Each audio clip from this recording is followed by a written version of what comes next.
Nuestras Biblias en el libro de Eclesiastés. Están escuchando, ¿verdad? Amén. La vida se va y no regresa. Amén. Y algo parecido a eso es que nosotros vamos a hablar en esta noche. Y que el Señor me ayude, me dé sabiduría para poder compartir este tema, porque somos necesitados del Señor. Vamos a leer en Eclesiastés en el capítulo 1, los versículos del 2 al 4. Dice la palabra del Señor, honrando al Padre, al Hijo y al Espíritu Santo. Vanidad de vanidades, dijo el predicador, vanidad de vanidades, todo es vanidad. ¿Qué provecho tiene el hombre de todo su trabajo con que se afana debajo del sol? Generación va y generación viene, mas la tierra siempre permanece. Amado Dios y Padre Celestial, en esta noche, Señor, te pedimos que sea usted preparando nuestras mentes y nuestros corazones, Señor. Sí, Señor. Nuestras mentes, porque necesitamos entender lo que tú nos vas a decir. Pero también nuestro corazón para que podamos responder a la palabra, Señor. Quita toda indiferencia, quita toda distracción de nuestras vidas. Y Señor, háblanos, porque nosotros hemos venido a escuchar tu voz, no la voz de los hombres, Señor, sino la voz del Espíritu Santo de Dios, la voz que transforma, porque solamente tu palabra tiene el poder para dar vida y para quitar la vida, Señor. Solamente tú eres el Dios soberano y por eso, Dios, te doy a ti toda la gloria, toda la honra, toda la alabanza y toda la adoración en el nombre de Jesús. Amén y amén. Pueden sentarse las que están de pie. Si hay un tema central en este libro de sabiduría de Eclesiastés, es el tema de la vanidad. Pero para que nosotros podamos comprender lo que el autor nos quiere decir, es necesario que entendamos primero a qué se está refiriendo el autor de Eclesiastés. Algunos dicen que fue Salomón en su vejez, acerca de la palabra vanidad. La palabra vanidad viene del hebreo Hebel. Y nosotros ya conocemos a un personaje de la Biblia que tiene un nombre derivado de esa palabra. Cuando ustedes se van al libro de Génesis y leen el capítulo 4, se van a encontrar con un joven llamado Abel. Abel viene de la palabra hebrea Hebel. Significa aliento, algo transitorio, algo que no tiene valor perdurable, algo que está por un momento y después se va. ¿Y cómo fue la vida de Abel? Fue breve, porque fue interrumpida por Caín. Caín mató a Abel. La vida de Abel fue breve sin duda alguna, pero la vida de Abel fue bien vivida, porque la Biblia dice que por la fe Abel alcanzó buen testimonio delante de Dios, porque Dios aceptó la ofrenda de Abel. Entonces, no siempre algo breve es necesariamente malo. Pero desde la óptica de Eclesiastés, la vanidad se refiere a que muchos de nuestros logros están tan enfocados a lo meramente mundano que no terminan teniendo valor eterno. Y miren, no es malo porque nosotros somos personas y vivimos en este mundo y tenemos necesidades. Todos tenemos la necesidad de trabajar porque tenemos la necesidad de comer. Tenemos la necesidad de pagar cuentas. Tenemos la necesidad de comprar una casa. Tenemos la necesidad de comprar ropa para vestir, calzado para nuestros pies.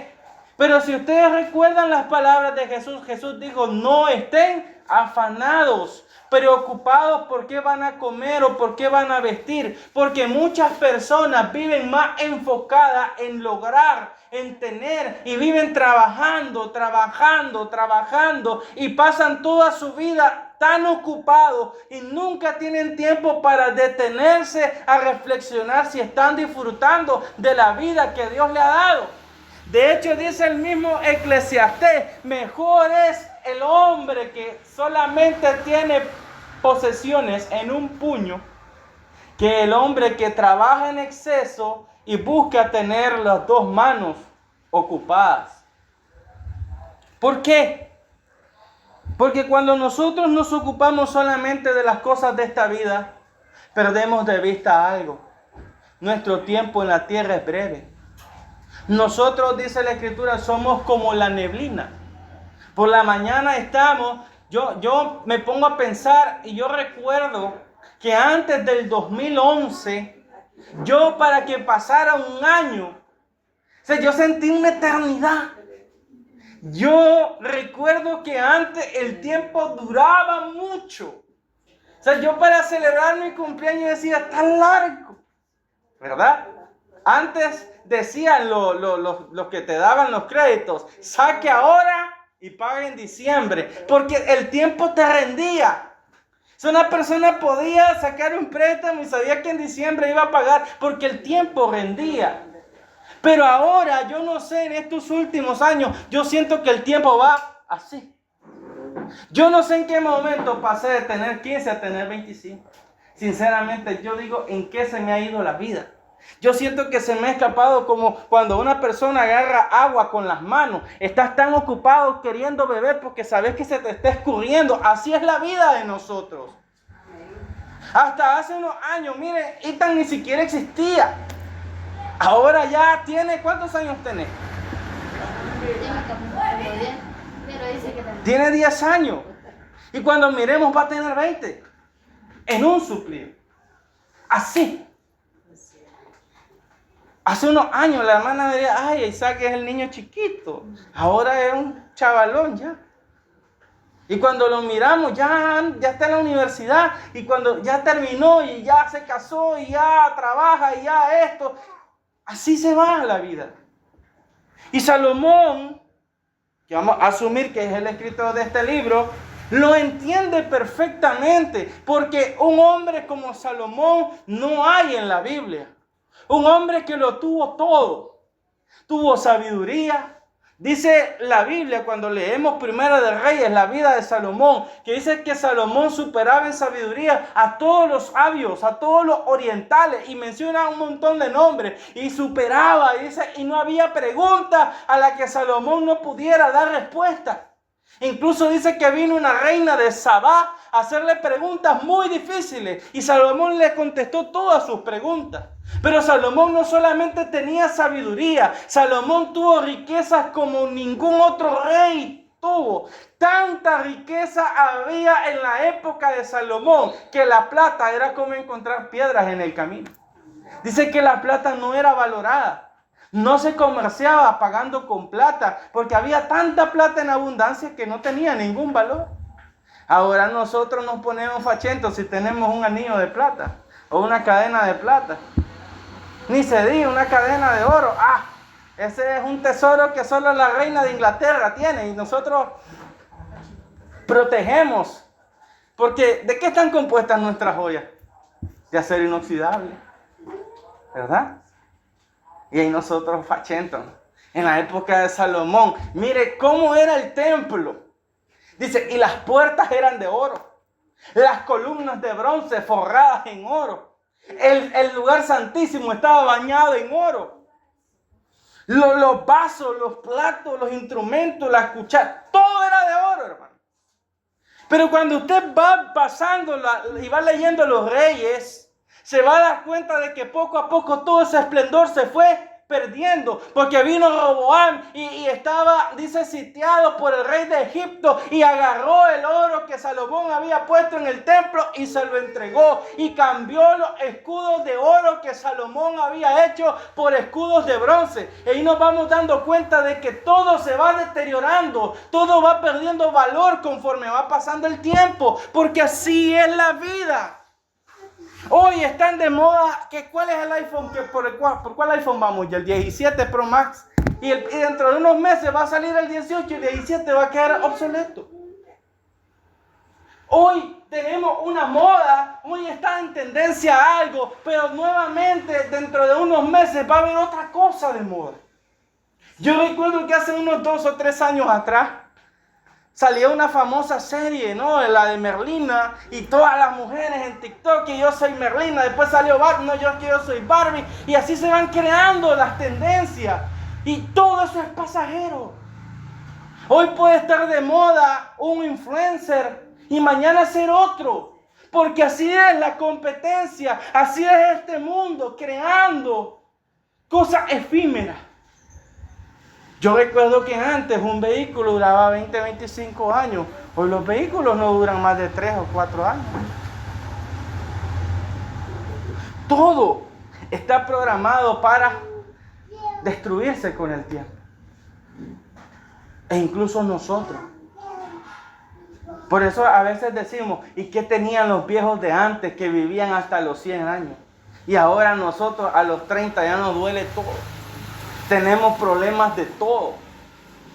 Es increíble que hoy los problemas en jóvenes, riñones, en jóvenes, en niños, azúcar, en niños, la presión. ¿Se ha dado cuenta? La vida poco a poco va disminuyendo. Hoy hay países en los que ya no hay nacimiento o las muertes ya superan las tasas de nacimiento. Y nosotros los vemos en Asia y vemos el éxito, la tecnología, pero ya no nacen hijos. Poblaciones envejecidas. Y cuando ustedes les preguntan, ¿y en qué ocuparon su vida? En trabajar. Pero ¿para quiénes trabajaron? No tenés hijos, no tenés herederos. ¿De quién va a ser esa casa por la que tantos años pasaste pagando? De hecho, Salomón lo dice en Eclesiastés. Y miré esta cosa que me pareció tonta debajo del sol. Un hombre que no cesaba de trabajar, pero no tenía hermanos, no tenía hijos. Y nunca se paró a pensar, hombre, ¿yo para qué estoy trabajando aquí? Porque todavía cuando uno tiene hijos, tiene nietos, uno dice, bueno, lo que yo trabajé le va a quedar a ellos. Pero si no tenés a nadie a quien dejarle, todo eso se va a perder. Y hay gente que está tan ocupada en hacer dinero, en hacer dinero, en hacer dinero. Y como diría Rubén Darío, llegará un día cuando la gente va a descubrir que el dinero no se come. ¿De qué te va a servir todo ese dinero? Si hay cosas que el dinero no puede comprar. El dinero puede ayudarte en ciertos momentos, en ciertos aspectos, pero el dinero no va a impedir la muerte. El dinero no te va a dar una felicidad que trascienda, porque claro, el dinero te puede dar alegría momentánea. El alcohol hace olvidar las penas momentáneamente. Las drogas nublan el juicio, quitan la tristeza momentáneamente, pero después de que el efecto de las drogas pasan, entran en un estado depresivo mayor que el que tenían antes de consumir. ¿Se da cuenta? Y al final, nosotros vamos a llegar y nos vamos a dar cuenta que lo único que realmente importaba era lo que hicimos para Dios. Amén. Aleluya. Pero lo que pasa es que cuando nosotros somos jóvenes, adolescentes, no estamos pensando en que nos vamos a morir. No estamos pensando en que un día vamos a envejecer. Porque como nos vemos con toda la fuerza, como nos vemos fuertes, nos vemos atractivos, nos vemos que podemos comernos el mundo, pero después chocamos con la realidad. El mundo no nos espera. La vida es dura. Y nos damos cuenta de que nosotros vamos y venimos. El mundo permanece. Y dice, ¿qué provecho tiene el hombre de todo su trabajo con que se afana debajo del sol? Miren, hay un gran contraste. Salomón lo tenía todo. Pero al final de cuentas, miren lo que dice Salomón. Capítulo 1, versículo 13. Y di mi corazón a inquirir y a buscar con sabiduría sobre todo lo que se hace debajo del cielo. Este penoso trabajo dio Dios a los hijos de los hombres para que se ocupen en él. Mire todas las obras que se hacen debajo del sol, y aquí todo ello es vanidad y aflicción de espíritu. Llega un punto en que el hombre, cuando es mujeriego, Hasta se termina volviendo homosexual. Ya no le interesa a la mujer. Y eso dice la Biblia. Pierden, dice, cambian el uso natural de la mujer por el que es contra, porque se aburren. Dice, es que ya no encuentro esa satisfacción, porque así es toda adicción. Hoy tal vez no necesitas consumir mucho, pero al día siguiente, ya la dosis que consumiste ayer, de la adicción, de la cuestión que usted sea, no estoy nombrando ninguna en específico, ya no te satisface, ya no te llega. Es como los medicamentos. Antes con una pastilla yo me quitaba, ahora necesito dos. Y vas en aumento, en aumento, en aumento, hasta que llega un punto en que, hombre, te da una sobredosis y te morís. Porque ya no te satisface y querés nuevas experiencias. Hoy la gente ya no se impacta, por eso vemos tanta indiferencia. Tenemos una sociedad anestesiada en cuanto a sus emociones, en cuanto a los sentimientos. Tenemos corazones indiferentes. Hoy, yo vi hace poco un accidente allá por el Terrero, por la comunidad. Un furgón se pasó llevando a unas muchachas.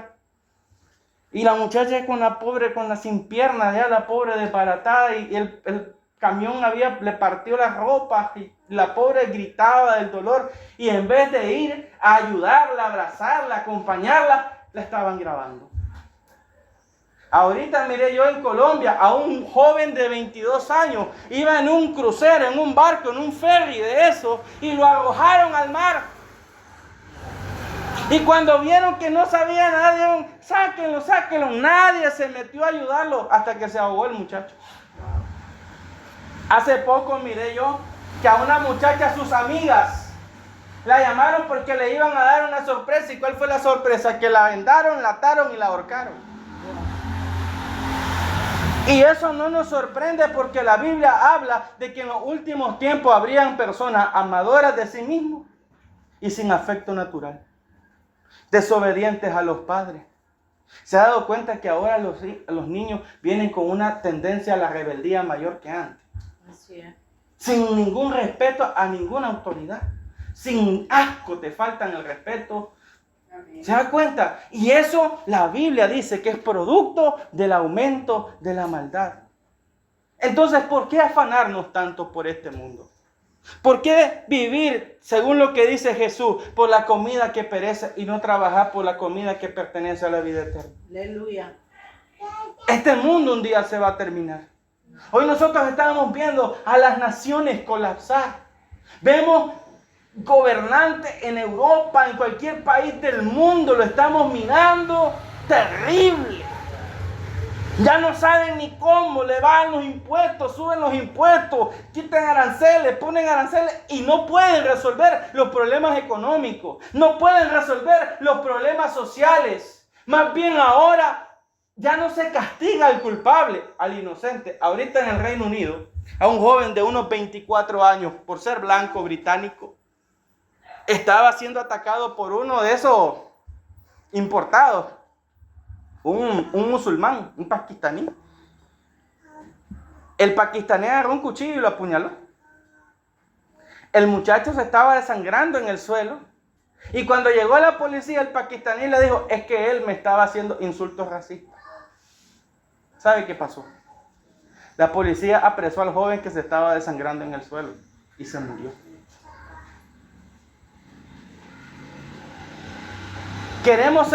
Tenemos una sociedad que dice ser más buena que Dios, inclusiva, integradora, pero termina siendo más racista, menos inclusiva, más intolerante. ¿Por qué? Porque estamos viviendo en un mundo que le ha dado la espalda a Dios. Y la Biblia es clara, y por haberle dado la espalda a Dios, Dios lo ha entregado a una mente reprobada. Y nos damos cuenta que ni el conocimiento termina importando. Mire, yo le puedo asegurar de que si yo ahora hablara de algunos filósofos o científicos del pasado, ustedes ya ni siquiera sabrían quiénes son. ¿Por qué? Porque todo va al olvido. Nosotros nos vamos a morir un día y quizás los únicos que nos van a recordar son nuestros familiares. De ahí nadie más. Y cuando ya no haya nadie quien te recuerde, Por eso es que nosotros vemos en la arqueología y se descubrió la tumba de no sé quién. Pero ¿quién era? No sabemos, porque ya no hay memoria de esa persona. Hallaron sus restos, pero ¿y quién era esa persona? Porque hoy nosotros pensamos, es que yo quiero ser famoso, es que yo quiero ser recordado. Vas a pasar a la historia y un día ya nadie se va a acordar de ti. Nosotros ni siquiera sabemos quiénes eran nuestros tatarabuelos. Sabemos que existieron porque existimos nosotros, pero no sabemos quiénes. Esos pasaron a la historia. Y pasaremos a la historia. Y un día se olvidarán de nosotros. Pero lo importante es estar en Cristo. Amén. Porque si estamos en Cristo, puede ser de que nuestro nombre sea borrado de la historia, pero estará escrito en los cielos. Y Dios se acordará de nosotros. Gloria a Dios. Nosotros encontramos en la Biblia a un hombre que fue crucificado junto a Jesús, uno de los ladrones. La Biblia no nos dice cómo se llama, pero la Biblia nos dice de que este hombre, estando en la cruz, reconoció a Cristo y el Señor le dijo, hoy estarás conmigo en el paraíso. Y su historia quedó grabada para siempre en las páginas de la Biblia. ¿Ven? Cuando servimos a Dios, cuando buscamos a Dios, lo que hacemos importa y lo que hacemos perdura. Por eso es que hoy nosotros, si Pablo nunca hubiera tenido ese encuentro con Jesús en Damasco, hubiese sido quizá un rabino famoso, hubiese seguido matando cristianos, pero hubiese pasado a la historia y nunca nosotros habríamos sabido quién era Pablo. Pero como Pablo tuvo un encuentro transformador con Jesús y vivió lo que le quedaba de su vida para la gloria de Dios, nosotros sabemos quién es el apóstol Pablo. Por eso dice en Apocalipsis, bienaventurados los de ahora en adelante aquellos que mueren en el Señor, porque sus obras con ellos siguen. Aleluya. ¿Para qué nosotros estamos viviendo? ¿Para la vanidad de la vida? ¿O para tener plenitud en Dios? Esto es importante. ¿Por qué? Dice Jeremías capítulo 2. Jeremías capítulo 2. Versículos 11 al 13.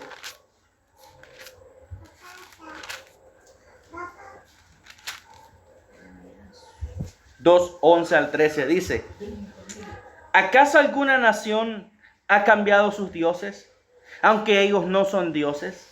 Sin embargo, mi pueblo ha trocado su gloria por lo que no aprovecha.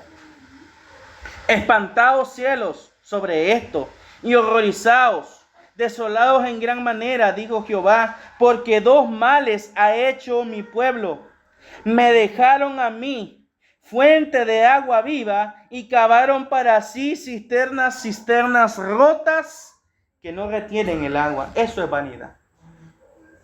Y muchas veces nosotros, incluso siendo evangélicos, hemos hecho eso.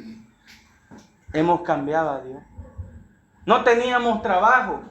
Le suplicamos a Dios que Dios nos diera un trabajo. Dios nos da el trabajo y cambiamos a Dios por el trabajo. Y no estoy hablando de nosotros específicamente. Estoy diciendo de que hay personas que nosotros conocemos que hacían eso. Hay personas que no tenían riqueza. Le pidieron riquezas a Dios. Dios les dio riqueza. Y en cuanto Dios les dio riqueza, adiós iglesia. Adiós Jesús. Si te acuerdo, si te conozco, no me acuerdo. Y por eso en Proverbios capítulo 30, en ese pasaje, encontramos la profecía de Aqué, si no me equivoco. Y en esa profecía, este hombre le hace una súplica a Dios.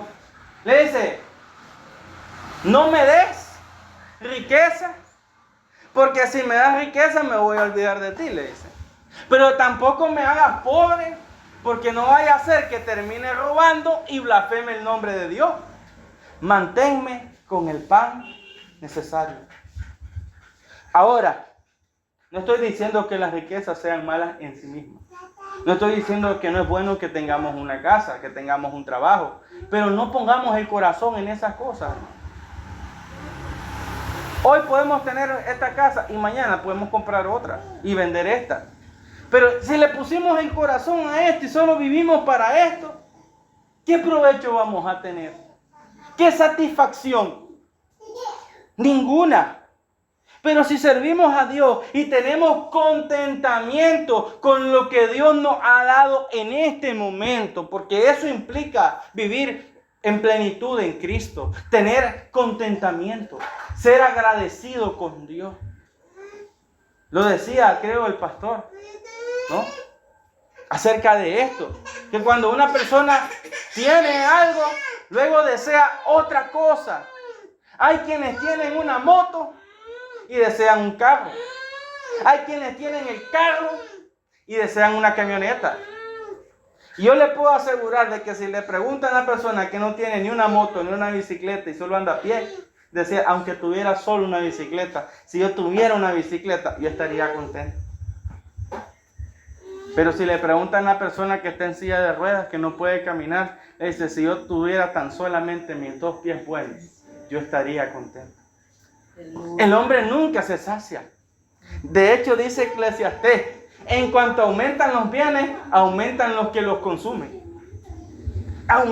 En cuanto usted tenga un salario mayor que el que tiene hoy, va a comenzar a gastar más.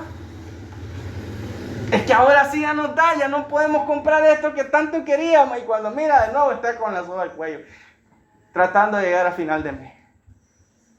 Y nos damos cuenta que vivimos en ese ciclo interminable. Pero Dios nos ha dado el antídoto para eso. Amén. La vida es breve. Nuestros años son como neblina. La riqueza y la fama es pasajera. Todo en este mundo tiene una fecha de caducidad. Pero nosotros somos llamados a vivir para la gloria de Dios y a encontrar en Cristo nuestra satisfacción. Si no, quiero que leamos rápidamente Hebreos capítulo 11, versículo 13. Y luego quiero que leamos el versículo 23 al 26. Dice la palabra del Señor: conforme a la fe murieron todos. ¿Quiénes murieron? Todos. Abraham murió. ¿Y quién era Abraham? El padre de la fe. Pero, ¿qué tenía Abraham? ¿Tenía riqueza o no tenía riqueza? Tenía plata, tenía oro, tenía siervos, tenía ganados. Pero se murió Abraham. Entonces, ¿y de qué? ¿Y el resto y la riqueza para qué? Vivió Isaac, pero también se murió. Y era un hombre rico. Llegó Jacob, tuvo riqueza, pero también se murió. Todos nos vamos a morir. Y lo importante y lo que hizo la diferencia entre ellos y todos los ricos que hubieron en la misma época de ellos fue de que ellos caminaron con Dios. Mire, conforme a la fe murieron todos sin haber recibido lo prometido, sino mirándolo de lejos y creyéndolo y saludándolo y confesando que eran extranjeros y peregrinos sobre la tierra. Porque los que dicen de esto claramente dan a entender que buscan una patria. Porque si lo hubieran estado pensando en aquella de donde salieron, ciertamente tenían tiempo de volver, pero anhelaban una mejor, esto es celestial, por lo cual Dios no se avergüenza de llamarse Dios de ellos, porque les ha preparado una ciudad. Hermana, hermano, ¿en qué tenemos puesta nuestra mirada? ¿Estamos anhelando el reino de Dios? Estar con el Señor. Anhelamos ese encuentro con Cristo y estar con Él por la eternidad, o estamos aferrados a este mundo. Yo escuché a un famoso predicador en una ocasión decir: Señor, no quiero que vengas ahora, porque tengo muchas cosas que hacer aquí en la tierra. No les voy a decir el nombre, porque yo sé que algunos le escuchan. De hecho, ese mismo predicador dijo en otra ocasión: esas personas que están diciendo, Señor, ven ya, son unos cobardes. ¿Por qué? Porque ellos viven para este mundo. De hecho, los falsos profetas, dice la Biblia, viven para satisfacer sus propios deseos. nosotros como cristianos, al igual que estos hombres, debemos anhelar lo que es mejor. Y lo mejor es lo eterno. Amén. Dice la palabra en el versículo 23 al 26. Por la fe Moisés, cuando nació, fue escondido por sus padres por 3 meses, porque lo vieron niño hermoso y no temieron el decreto del rey. Por la fe Moisés, hecho ya grande, rehusó llamarse hijo de la hija de Faraón. Entiéndase una cosa. ¿Quién fue Moisés antes de ser el libertador de Israel? Fue un príncipe en el palacio del imperio más grande de su época. Es como si Jesucristo hubiese nacido en la ciudad de Roma y se hubiera criado en el palacio de César. Y sin embargo, Moisés, por la fe, rehusó ese privilegio. Y dice, escogiendo antes ser maltratado con el pueblo de Dios que gozar de los deleites, ¿qué dice? Temporales del pecado. Todo lo que el pecado, todo lo que este mundo te ofrece es algo temporal. Hoy te puede gustar un color de pintura para tu uña, mañana te gusta otro. Hoy te puede gustar un tipo de maquillaje, un tipo de crema y mañana te va a gustar otro. Hoy te puede gustar un par de zapatos y mañana te va a gustar otro. Así es este mundo. Y te está ofertando constantemente cosas para mantenerte entretenida. Pero Moisés entendió que teniendo, dice, por mayores riquezas el vituperio de Cristo que los tesoros de los egipcios. ¿Por qué? Porque tenía puesta la mirada ¿en dónde? En el galardón. ¿En dónde tenemos puesta nosotros nuestra mirada? Yo la tengo puesta en el galardón. Yo no me preocupo si voy a vivir 30, 40, 50 años. No me interesa cuántos años vaya a vivir. Yo lo que quiero es que en el momento en que me muera, poder decir que voy a estar con Cristo por la eternidad. Y como le decía, y con esto quiero cerrar, con 2 cosas voy a cerrar. Algo breve no es necesariamente malo. Yo conozco la historia de un misionero llamado David Brainerd. David Brainerd se convirtió al Señor a la edad de 21 años. Y a la edad de 25 se formó primero porque quería ser ministro. Pero luego terminó siendo misionero, luego de haber sido expulsado de la universidad mientras estudiaba teología en su primer año. Se formó para ser misionero entre los indios. La particularidad es que este joven tenía tuberculosis. Y aún así, pasó los últimos 4 años de su vida en las selvas del noreste de los Estados Unidos, entre los indios. Y no crea que él tenía una casa como esta, no. Él se hizo su propia casa trabajándola con madera. Recuerde que es una persona con tuberculosis. Tenía que cruzar ríos a caballo o a nado. Tenía que experimentar las nevadas. Un hombre con tuberculosis. Murió a la edad de 29 años. Y cuando él murió, apenas un año antes, la obra comenzaba a mostrar señales de éxito, porque hasta cuando tenía como 28 años, es decir, un año antes de su muerte, comenzaron a haber conversiones. Y él sentía que no había hecho mucho para la obra de Dios, pero su vida, recopilada posteriormente por otro predicador llamado Jonathan Edwards, sirvió para impulsar en el siglo XIX las misiones a nivel mundial.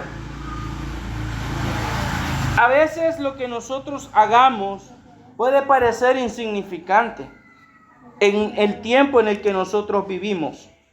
Pero si hacemos algo para Dios, Dios hará que eso sirva para la eternidad. Hoy Él descansa en la presencia de Dios y la pregunta ahora es para nosotros: ¿en qué estamos invirtiendo nuestra vida? ¿Estamos invirtiendo para la vanidad de este mundo? No importa si hoy eres joven, no importa cómo seas hoy, un día La belleza se acaba. La riqueza se acaba. Todo en la vida se termina. Pero lo que hacemos para Dios perdura. Porque nuestro Dios es fiel. Y nuestro Dios también nos ha dado a nosotros vida eterna. Un gozo que nunca se acaba. Y quiero terminar con una frase por acá. Déjenme buscarla. Yo la anoté aquí.